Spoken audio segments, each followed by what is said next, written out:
So there I was, 22 years old, sitting all alone across from a very special lady of mine, my 97-year-old great auntie Lynn, who coincidentally could have been a double for the Queen Mother. Now she's just turned 103, and you know when Lynn's on form, because at 103 she can still touch her toes, which I think is amazing. It's when she's touching her toes and passes wind in front of you all. I don't know about you, but you're not normally expecting things like that. So what do? She's 103. She's older than the state of Arizona. You kind of let her get on with it. So I was round at her house, which hasn't changed since 1946, and I asked her, Lynn, if you've got any words of wisdom for your great nephew, what would they be? You could see her mind slowly ticking over. And then she said something which I've never forgot.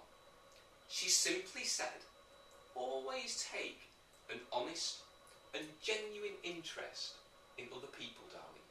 You just never know the doors it will open for you. I guess I never know just how far to take other people's advice. But I once met a guy on a bus who I soon realised could help me.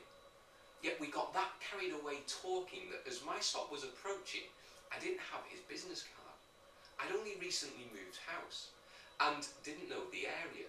But I did know I wasn't getting off this bus till I got his card. Could this guy find his card in this suitcase of a bag of his? Not until I was 3 stops past mine and completely lost. And I thought to myself, I'm going to make you pay for that. Now, I didn't quite hound him, but I perhaps wasn't too far off a restraining order. He eventually gave in 18 months later and flew me across the UK to speak at a conference he was organising. Now, Auntie Lynn, bless her, has got a lot to blame for in my life. It was about a year later that I was back round at her house that hasn't changed since 1946.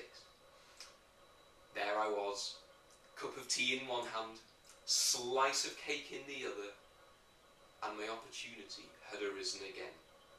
As I asked the immortal question once more, I could feel my heart racing, my palms were getting sticky. The anticipation of what I was about to hear was overwhelming. And once more, you could see her mind slowly ticking over. And then she said something which I've never forgotten. She simply said, just use your common sense, darling, because most people don't. And that was it. Just use your common sense.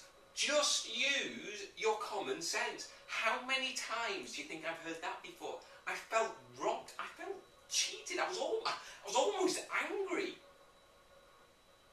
And yet, driving away that afternoon, I knew she was absolutely